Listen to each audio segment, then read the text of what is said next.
The following message is made available for you by Emmanuel Baptist Church in Mora, Minnesota. For more information, visit us online at www.emmanuelmora.com. Well, it wasn't the phone call that I was expecting or wanted. My wife called me and told me that I had to get home as quickly as possible. And when your wife tells you that, you wonder if there's something wrong with the children, or it could be anything. And so I asked what was going on, and we had ordered a treadmill from Amazon, and it came with a delivery and home install. And however, Amazon and the partnering delivery company didn't tell the guy that he was to install it. And so she called me and said, "This guy is really grumpy, and he doesn't want to install it. I need you to come home." Sure. She wants me to smooth it over. I'll do that. So I go up, and I come up to the truck, and he eyes me down. "Are you the husband?" "Yeah, I am." "Oh, great. I was hoping for somebody a little more husky."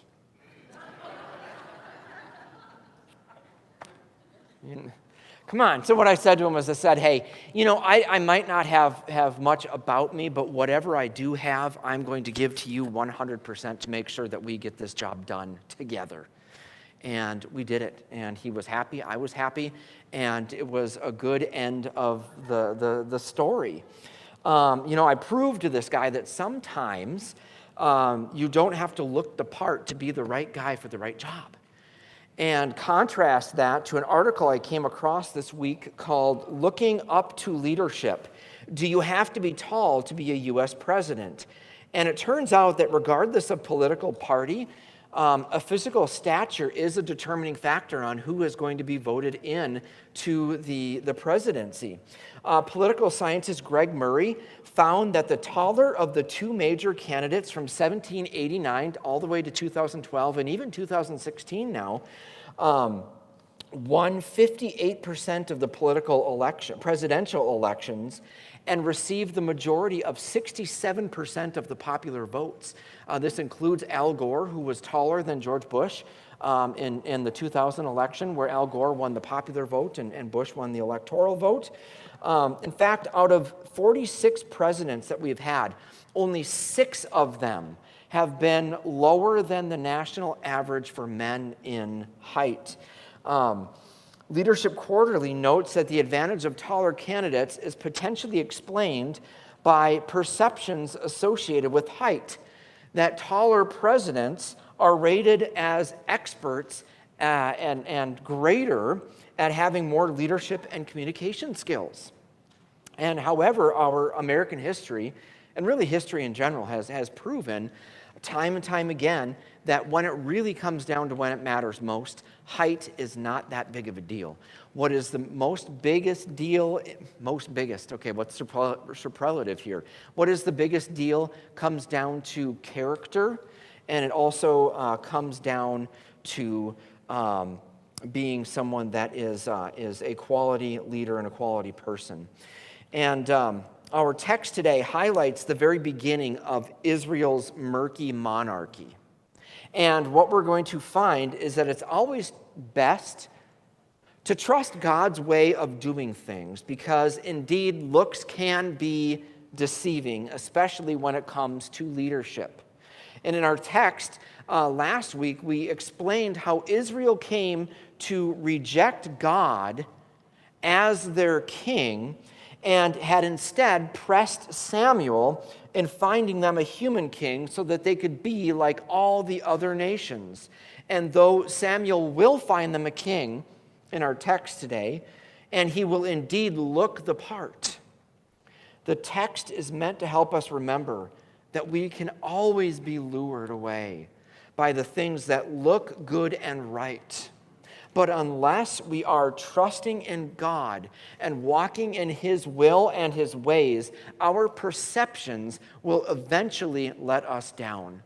So 3 things I want us to look at today. And the first is that we need to rest in God's ways. We need to rest in God's ways.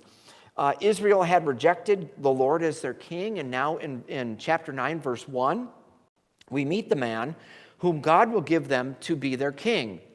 Now, that ought to sound strange to us, that they would reject God as their king, but yet they still recognize God as the king maker, the one who finds the king for them. But yet here we are. And the one thing that we have to keep in mind as we go throughout these chapters and the ones that are to come is that the first king that God provides for Israel is a punishment for them rejecting him.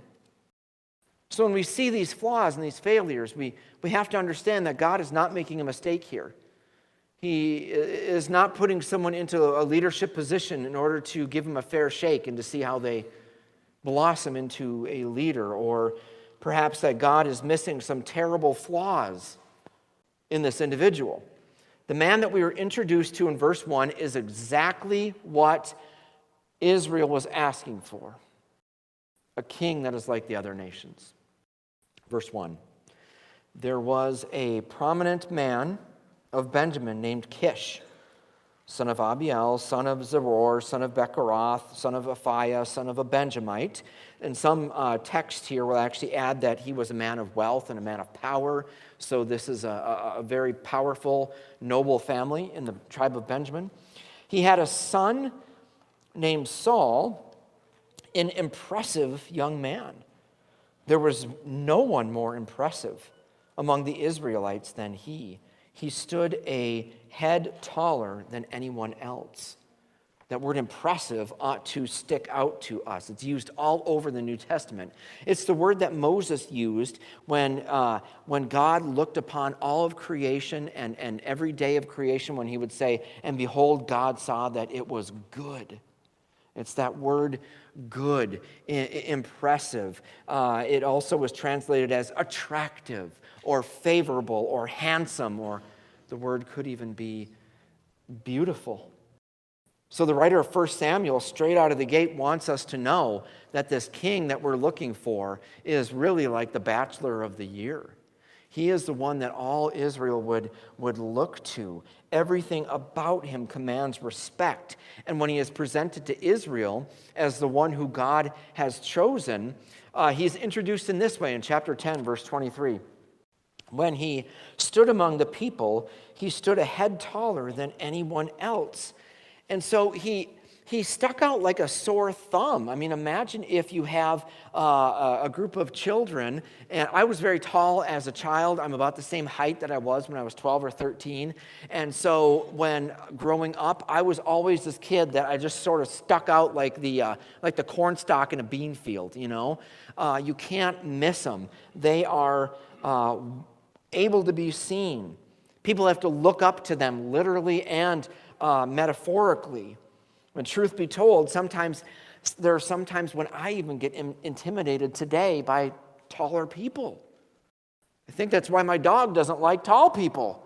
He's scared of them because they just are impressive in their size. Samuel said to all the people, "Do you see the one the Lord has chosen?" Of course they do. How can they not?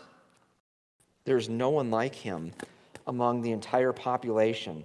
And all the people shouted, "Long live the king." So get this, they don't know anything about this guy. They haven't seen his resume. They haven't seen him in battle. They haven't even experienced him socially. But yet, because People magazine made him the sexiest man alive, and the first Israelite that can ever dunk a basketball, they think that he is the man for the job. And we need to be careful when we're judging such things, because we need to give people the benefit of the doubt.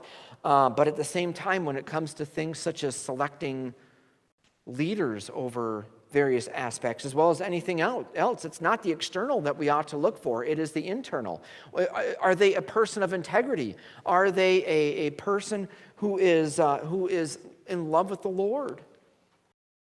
This is God's way of doing things. Now, interestingly, in verses 3 through 4 of chapter 9, we have the initial impression of this man that is going to be king over Israel, and that he is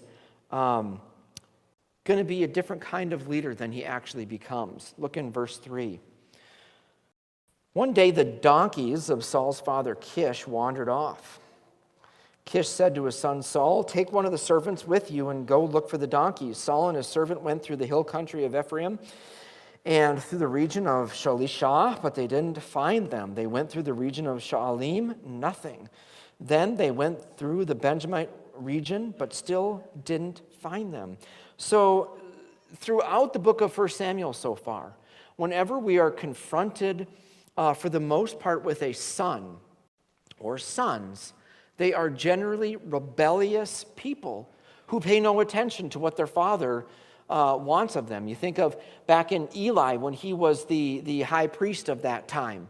His sons Hophni and Phinehas, they were the ones that were perverting the priesthood for their own gain. And just last week we saw when Samuel wanted to put new judges in place, he wanted to put his sons, which were Joel and Abijah. And yet we saw that they were men that didn't walk in Samuel's ways. So up to this point, we've seen nothing but disobedient children. And here, Saul seems to be obedient to his father. And we're thinking, man, so far so good. But in the New Testament, when we come across a person's first words, their first words are often an indication of what their character is going to be like. And so in verse 5 of chapter 9, the very first thing that we hear coming out of the mouth of Saul is, "Come on, let's go back." That fear is what is going to shape his identity as a leader. Leaders who are crippled by fear, especially fear of other people maybe usurping their place, are often the most tyrannical. And that happens in politics. We see it all the time. It happens in business world, and it even happens in the church from time to time. In Saul, there's also a reluctance to step up. While Saul is worried about what his father is going to think, it's the servant that steps up. Look in verse 6. "Look," the servant said, "there's a man of God in this city who is highly respected. Everything he says is sure to come true. Let's go there now. Maybe he'll tell us which way we should go." He's saying, look, we've come this far. Let's not give up now. We have more options. Let's exhaust all of our options and then let's go back to your father. But then how does Saul respond here?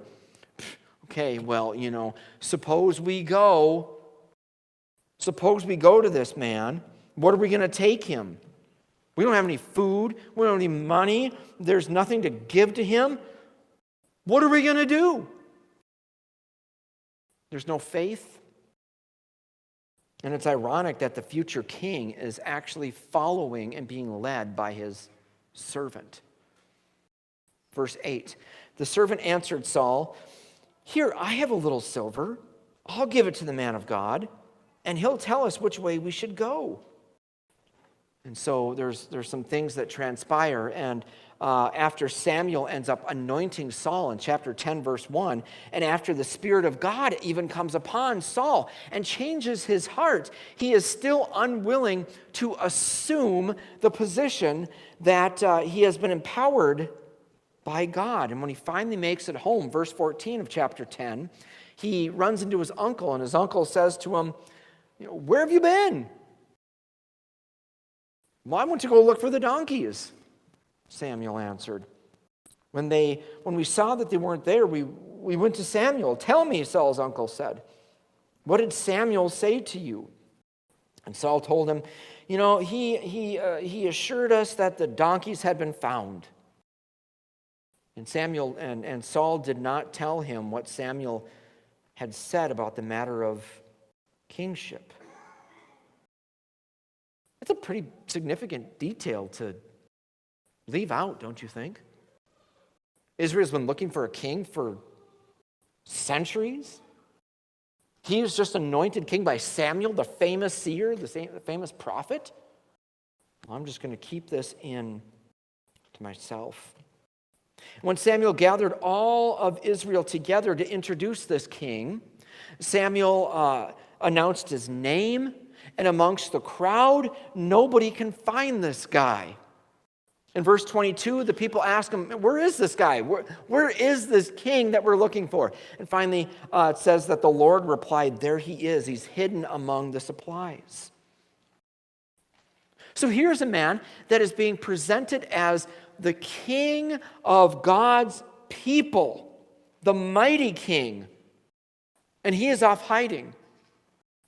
Can you imagine if 2 weeks ago when Queen Elizabeth passed away and they were ready to crown Charles as king, they ran around the, I don't know, where does he live, Buckingham Palace, and, well, where is he? Where is he? And one of his servants said, oh, yeah, he's off in that closet over in that spare room hiding. They went and found King Charles, and he's cowering, saying, I really don't want to go and meet the people. They would look at him as a coward.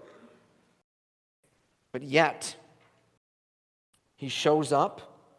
They basically carry him up front, and then they shout, long live the king.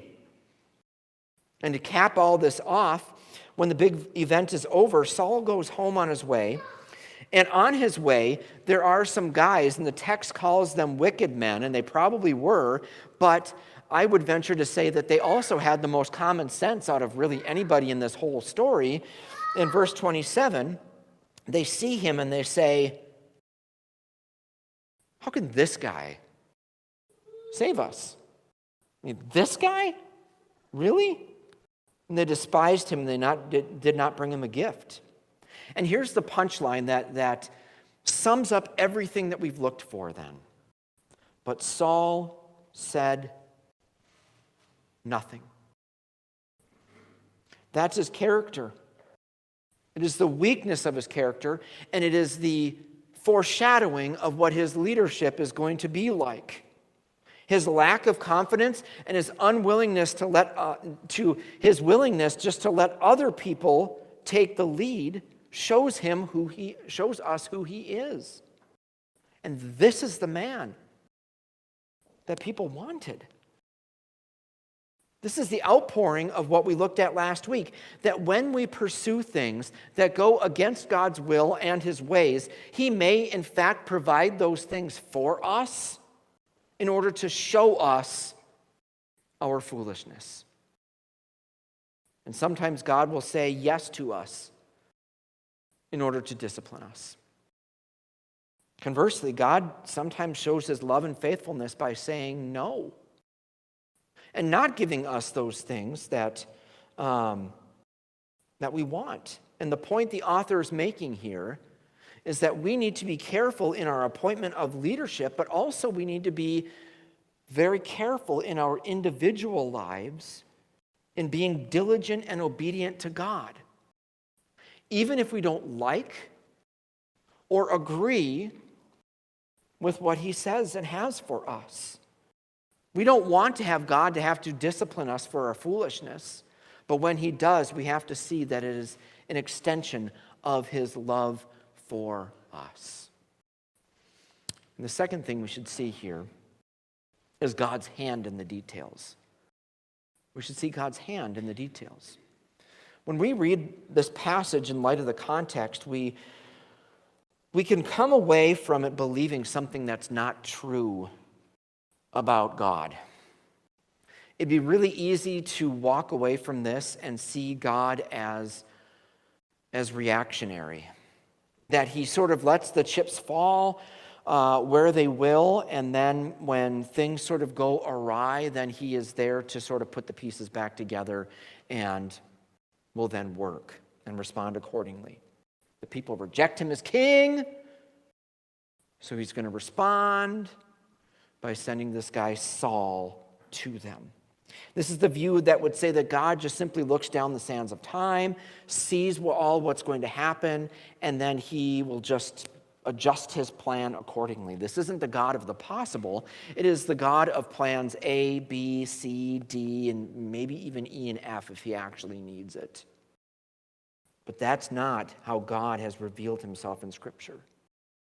It's an unbiblical view of God.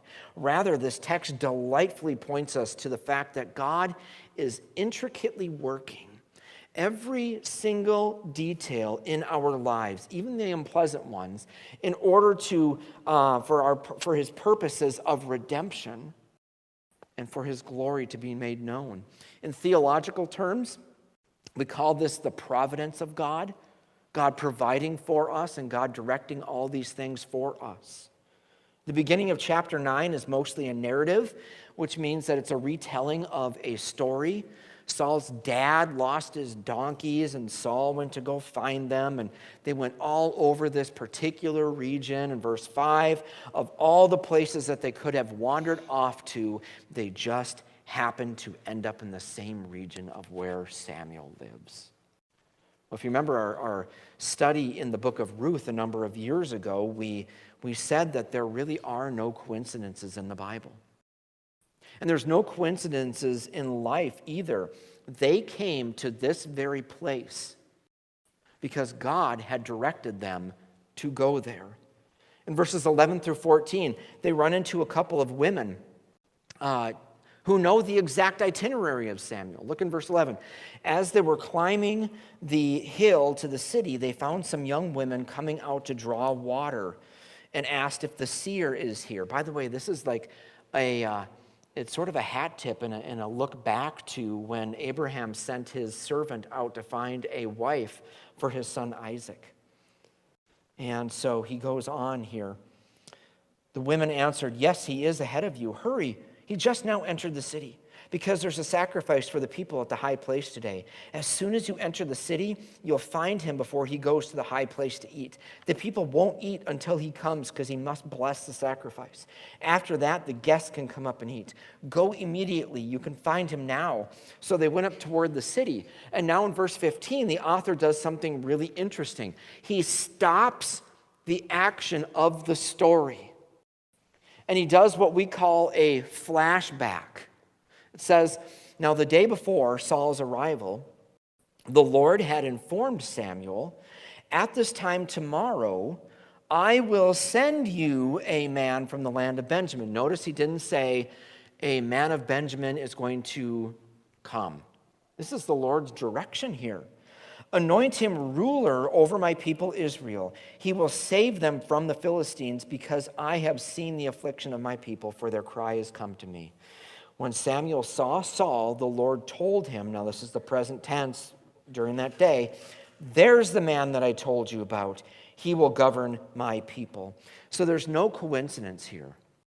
The very first person that Saul and his servant run into is Samuel. Verse 18, Saul approached Samuel in the city gate and asked, "Would you please tell me where the seer's house is?" The seer is a prophet. "I am the seer," Samuel answered. "Go up ahead of me to the high place and eat with me today. When I send you off in the morning, I'll tell you everything that's in your heart. As for the donkeys that wandered away from you 3 days ago, don't worry about them because they've been found."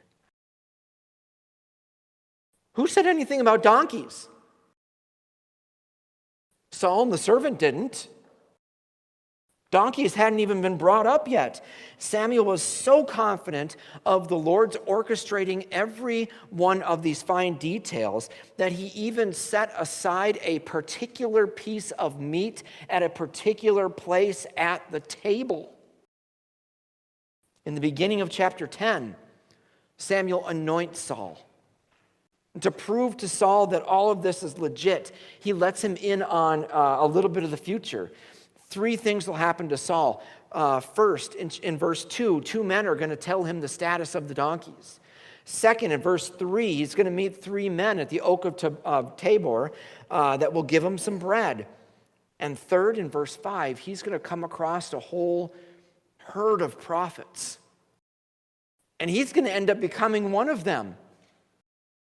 He's going to be able to prophesy. And sure enough, as Saul begins his journey home, all of these things come to pass, verified by the community. Look in verse 11. Everyone who knew him previously saw him prophesy with the prophets and asked each other, "What's happened with the son of Kish? Is Saul also among the prophets?" Then a man who was from there asked, "And who is their father?" As a result, "Is Saul among the prophets?" became a popular saying. Now, I can anticipate questions that come in your mind here. You say, "Come on, Pastor, obviously the text is saying that all of these things were directed by God in order to bring about his purposes of redemption so that the next king could come and eventually Jesus. But isn't it a bit of a stretch to say that this is how God works overall? I mean, aren't these just extraordinary circumstances?" To which I would reply, no, I don't think it's too far out of a stretch to say that God's providence and his sovereignty is not limited to the big things of redemptive history. This particular story is illustrating what is true of God 100% of the time. Think about it. This was a very important story in Scripture. Israel is getting their very first king. It sets the stage for everything that's going to happen. King David coming, and eventually the King of Kings, Jesus himself. And how does God get the ball rolling? By directing a few donkeys to go and get lost. There's a little bit of humor that's involved there. And if God can chart the course of history by providentially directing a couple of donkeys to go get lost, then he can be intimately involved in every detail of your life. And I would propose to you that's actually a good thing. I don't know about you, but if all of my life were up to me, I would have screwed it up years ago. In fact, I'm not even sure that I would be alive right now if all of the details of my life were up to me.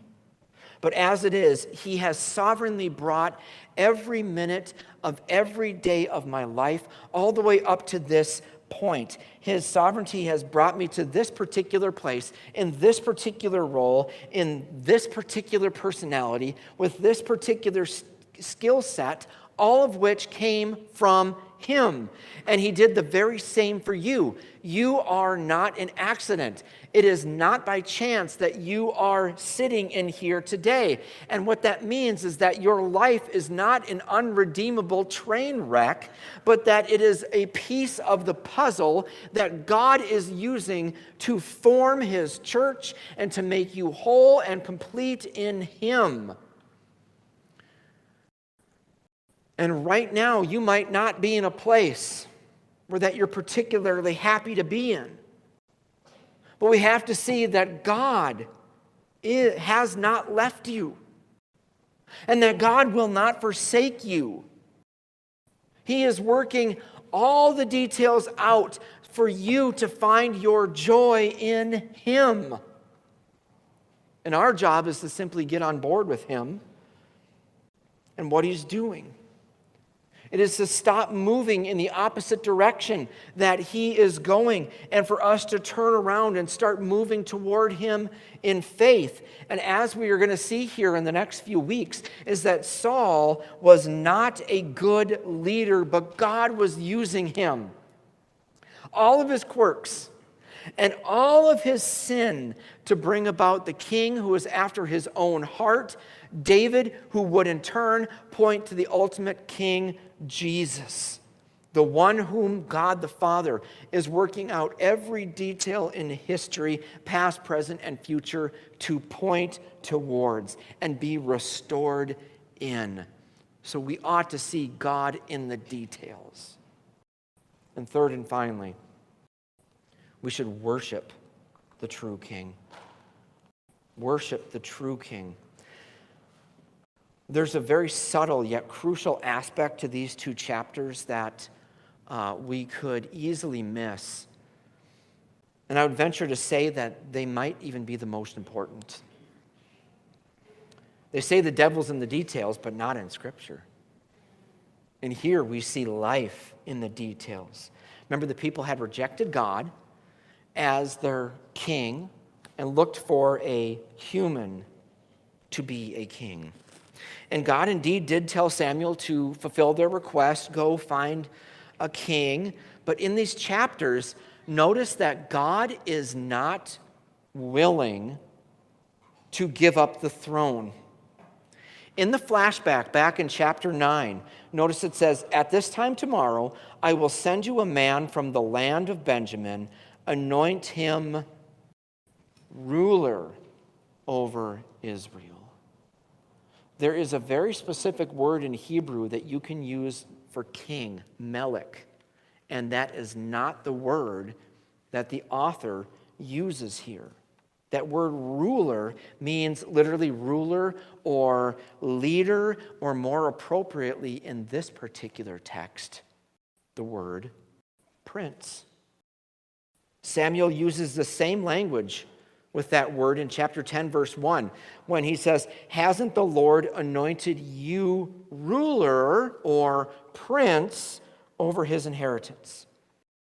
This is a very subtle yet important idea that we need to look at.